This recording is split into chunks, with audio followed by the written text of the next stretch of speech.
think of the right in that we are leaves of one tree, mankind's its citizens.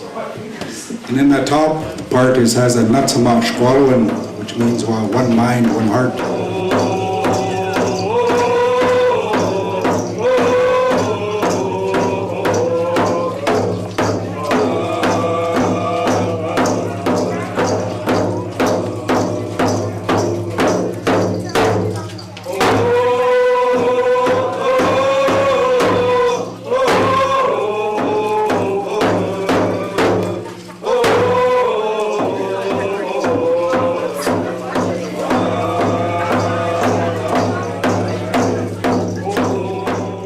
My name is John Sargent, and I live in Kamloops, which is just down the hill from Harper Mountain.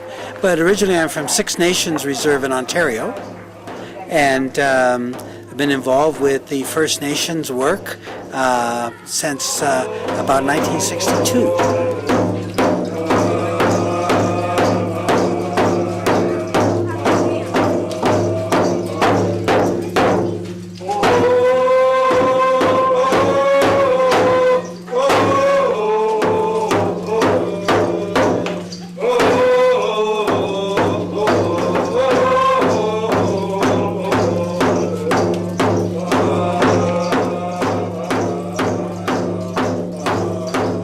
I moved back to Canada. After I grew up on Six Nations. I moved back to Canada from Africa in 1971, and at the beginning of this current series of plans from the Universal House of Justice, the delegates at the National Convention that year, Noni, Allison, and myself, decided we needed to do something for the First Nation people during the course of the plan. And so we decided to have this annual gathering where we would make commitments toward fulfilling the goals of the plan every year. And now this is the 17th year that we've been having these conferences, and I look forward to it with great pleasure.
Welcome to all of you, wherever you came from, and we will hear your names and where you're from in a few minutes.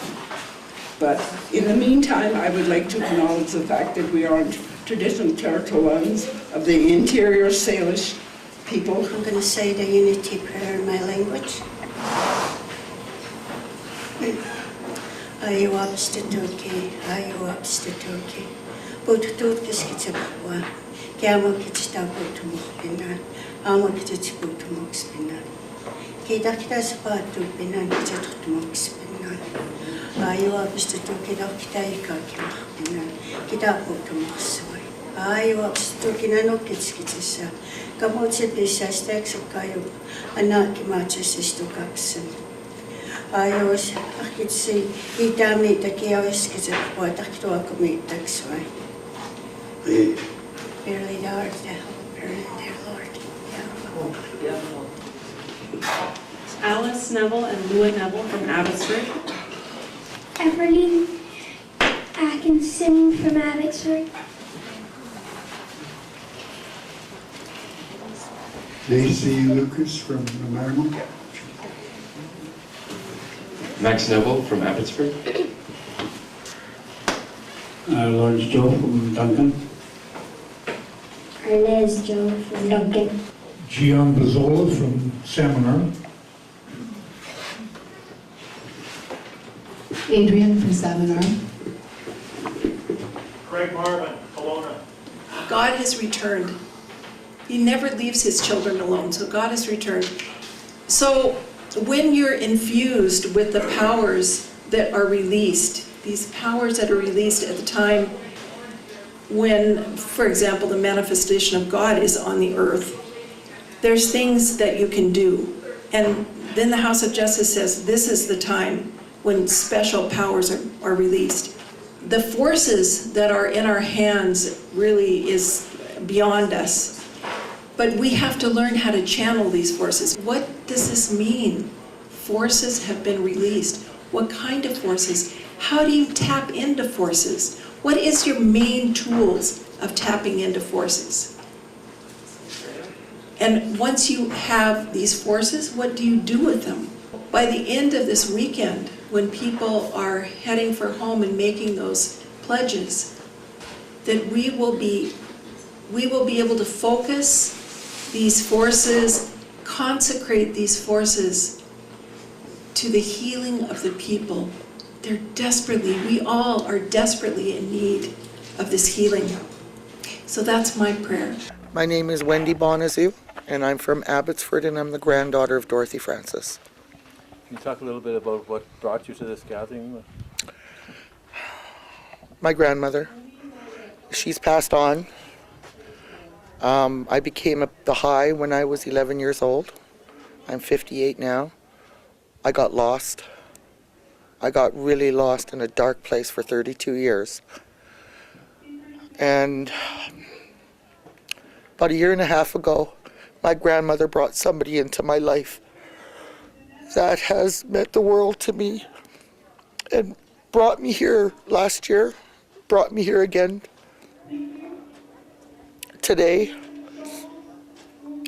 And because of his blessing, I go on pilgrimage in 5 weeks. And I don't know now what I would do without the Baha'i faith in my life.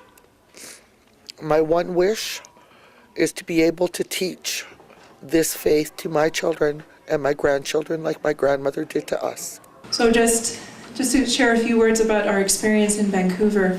About 10 years ago, my husband and I, in this desire to serve the Indigenous community, we'd been living in Kitts, which is not an Indigenous area of Vancouver. They'd be hard pressed to find a person of color in that area. But we'd been going to school, and that's why we were there.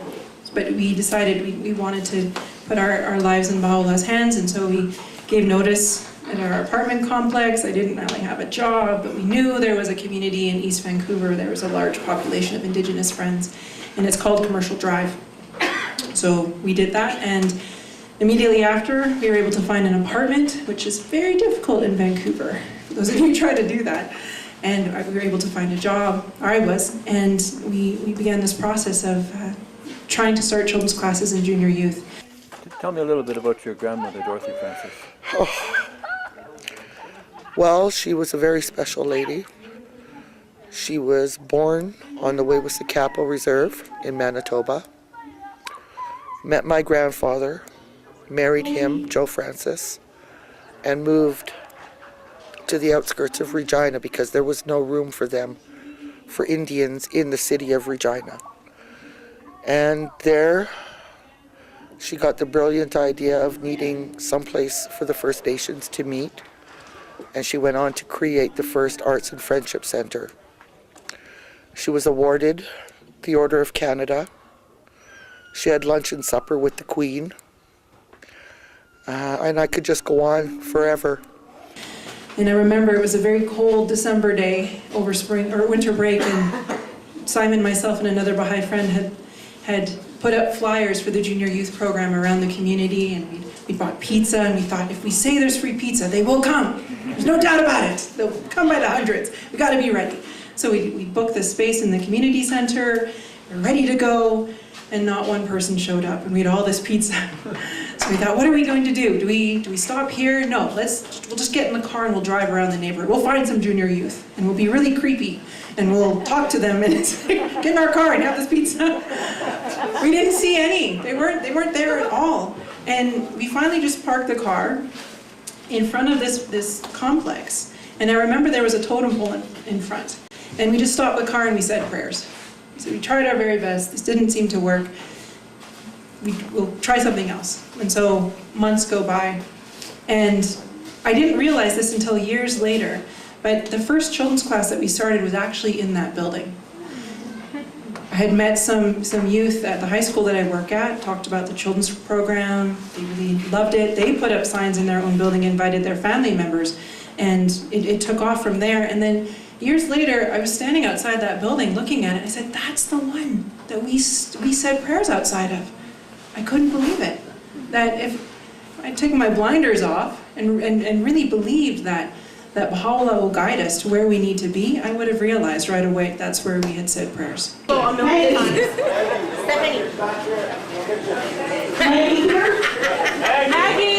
Maggie. You want something? Hard-working girl. Go get it. Okay, tell me to me. My name is Andrew Meyerhoff, and 3 weeks ago I came from Japan, but now I'm living on Harper Mountain. And I had no idea this gathering would be here going on today. And about a couple of weeks ago, I got contact from my friend James Patrick, who I hadn't seen for 30 years. He said, I'm coming up to Kamloops.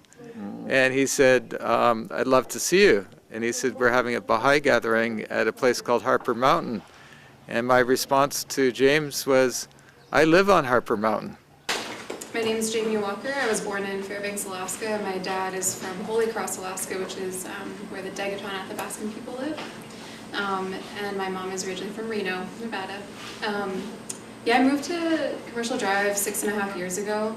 And I was at a time in my life where I was having to go to school, but I was also all about the junior youth program, so I didn't want to let that drop. So I was trying to find somewhere where I could live and serve and also go to school.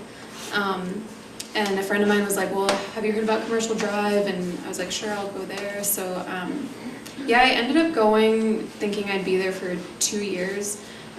And then I did an initial visit, and in that visit, my friend was like, how about 5 years? I was like, yeah, sure. And then it's, and I even emailed my parents. I emailed them. I was like, I'm staying here now for 5 years, and I didn't hear back from them for a few days. But and now it's just turned into you kind of start off with like this activity mindset, like you're going to start an activity, but at some point it really changes into something bigger. You start to see it as it's part of you're actually building community, your family now, and so I think we've talked about this a couple times, but you're just like, you're in it to win it, like you're in it for the long run, and unless something out of my control comes, and I know that's the same for some of us, like you're in it for life, and you realize like even if you have to move, this is about like serving wherever you're at and trying to build community. I'm going to call on a couple of very handsome gentlemen. One of them who comes from a very long distance and has been traveling for a day and a half at least to get here, and who comes from southern Saskatchewan on the Muscogee Reserve. And he came last year with his uncle Harvey Iron Eagle. He's here this year with his son Haydar. And the other person is Owen Anthony. Great. It was a great honor for me to go with these guys, and something that I will never forget. Thank you. Going to those places, those holy places, it is to lift me, to charge me. I can go into details about them. You've heard them before. The only thing I know is from an indigenous perspective.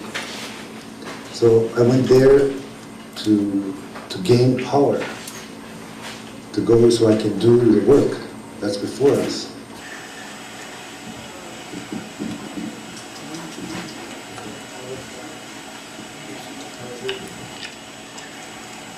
You lost your luggage twice, too.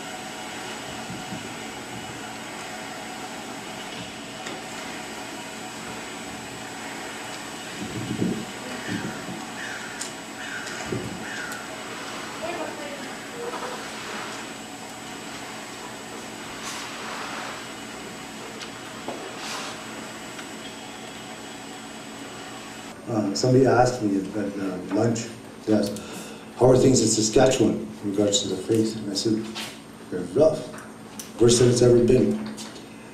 And they looked at me. I said, well, I'm not going to pretend it's all good. I'd always wished to be a warrior in the old days.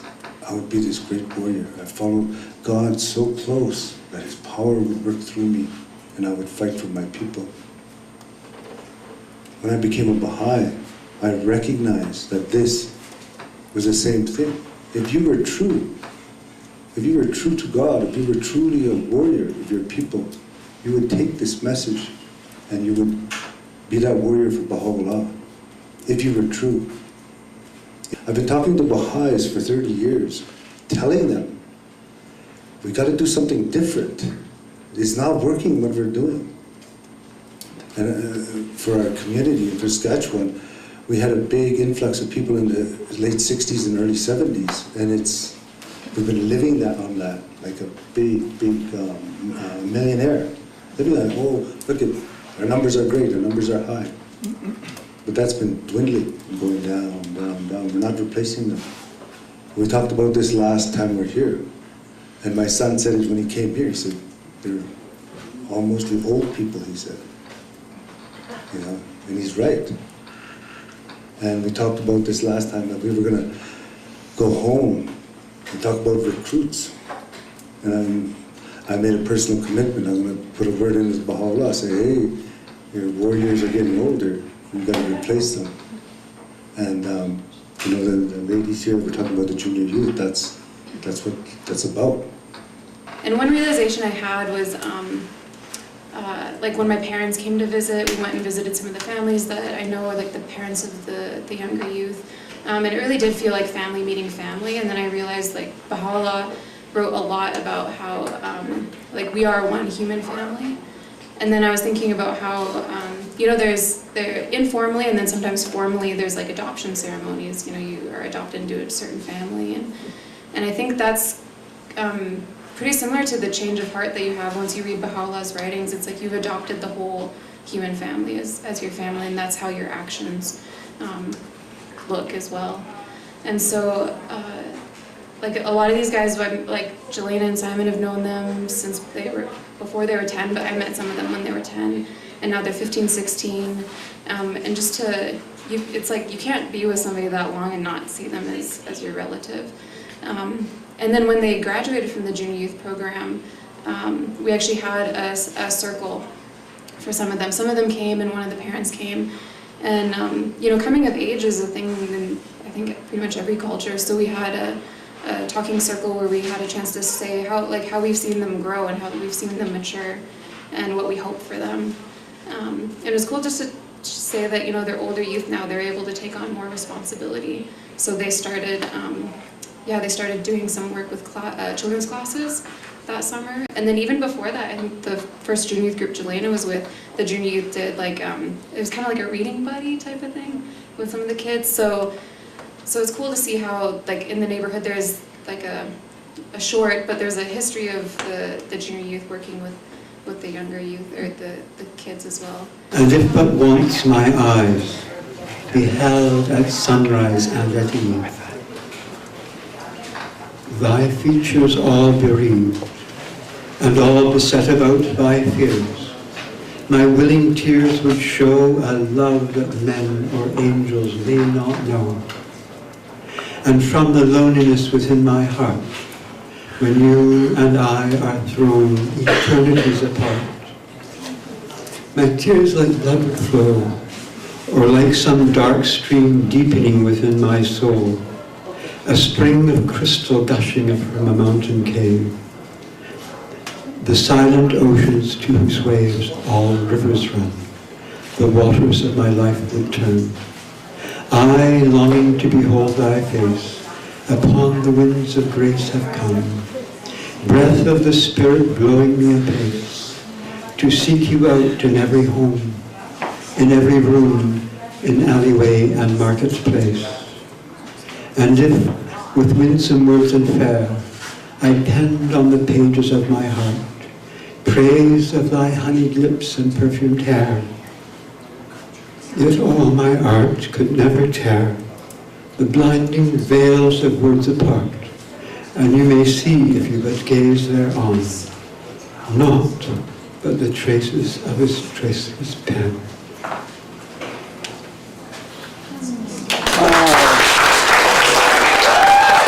My name is Kevin Scow. I'm from the Quick-Wissatinik Hetswamis Nation in Guilford Island, and I currently live in Vancouver.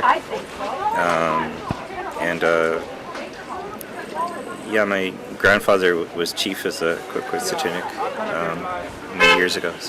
So what brought you up to Harper Mountain, Kevin? Well, I've been 4 times before. This is my 5th time up here. And every time, the energy of this mountain and the people and the conversations and the focus has been very inspiring and rejuvenating.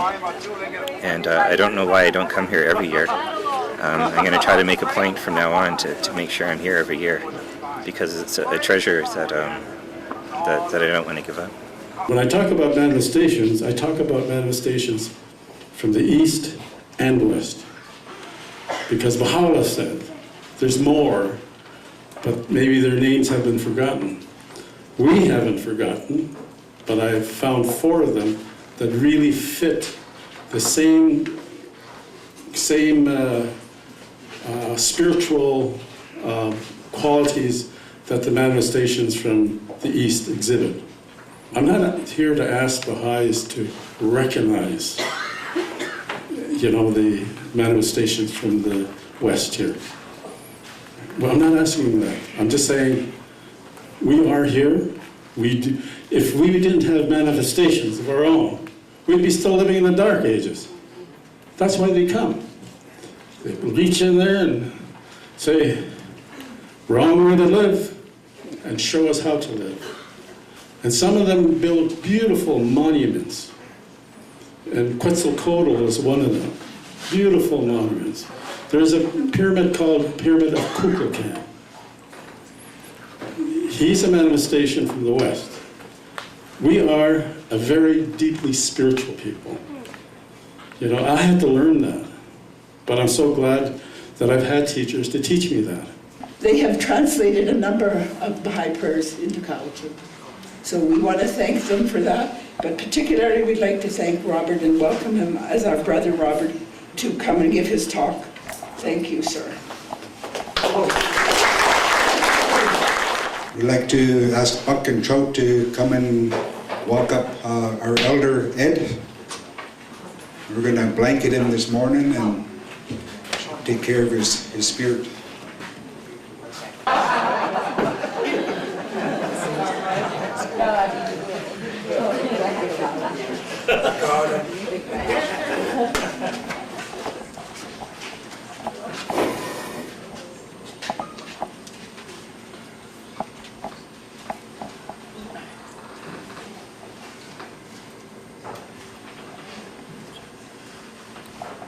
To ask Amanda if we can blanket Ed.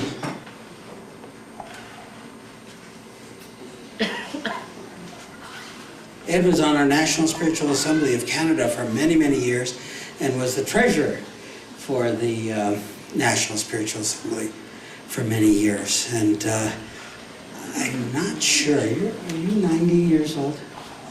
Are you 90 years old? Oh, he's only 88. Think of the right in that we are leaves of one tree, mankind's its citizens. And in the top part has a Natsamach swallowing, which means one mind, one heart. Back home we started a fire circle. We had it every Monday, where we help people that are camping out down in the rivers. We have devotions. We have a fire and we have smudging. And the roots of the tree is the core values of each of your family back home. One of the core values that growing up in our household was always gratitude and thankfulness. That our parents and our grandparents always taught us growing up as children to always give thanks, to always be grateful for something, no matter what's going on in your life. there's always good things that are in your life. What is one of the root core values of your family? If anyone wants to share a value. Love, respect, generosity, honor, Courtesy. trust, hospitality, unity, laughter. Give him another round of applause.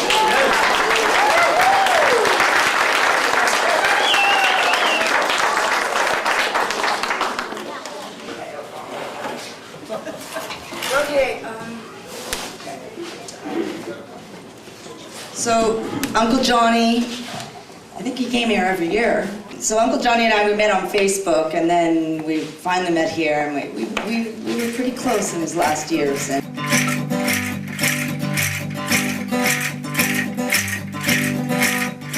there was a man named Mahatma Gandhi. He would not bow down. He would not fight. He knew that deed was down and dirty, and nothing wrong could make it right away. But he knew his duty and the price he had to pay. Just another holy man, there to be a friend. Oh God, they killed him.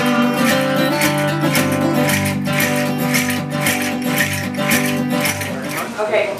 Hi, Uncle Johnny. Hi, Uncle Johnny. Hi, Uncle Johnny. Anybody notice anything about this picture? We came back to the hotel, and the lady that owns the hotel grabbed me and she said, "You got to see this, you got to see this. Somebody just brought this in." And she says, "I swear to God," she's very Jewish, "I swear to God, there's some meaning behind this." What will you take away from this then?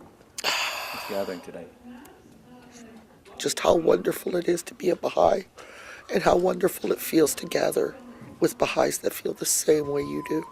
I would just encourage more and more people to come to this event, because this is, spiritually, this is a very energizing event, and I'd say I cannot stress the importance of coming here, and because you gain something by coming here and you take it back to your communities. And it's nothing personal about you, it's what you gain from the experience to bring back to your communities and to radiate out and extend outward. The conversations, the warmth, the laughter, the humor, it's just it's another. And the food was amazing too. The people donated food, and there's people that donated their time to prepare it for us. How would you say that this Harper Mountain gathering is improving, relations between Native and non-Native people like that? I think now is a good time for us to go out to the communities again, because there's been a lot of attention paid to the truth and reconciliation process. And so it's really that effort to become acquainted with the communities, don't keep them as solitudes, but develop friendships is important, an opportune time right now. How do you think the Baha'i communities in general could do more to make their Native brothers and sisters feel more welcome in their communities? What are your thoughts about that? That's been difficult. Whenever you're talking cross-cultural communications, it's a minefield, and you have to be very careful. The only advice I can give is the advice that Shoghi Effendi gave. We have to give them a special measure of love.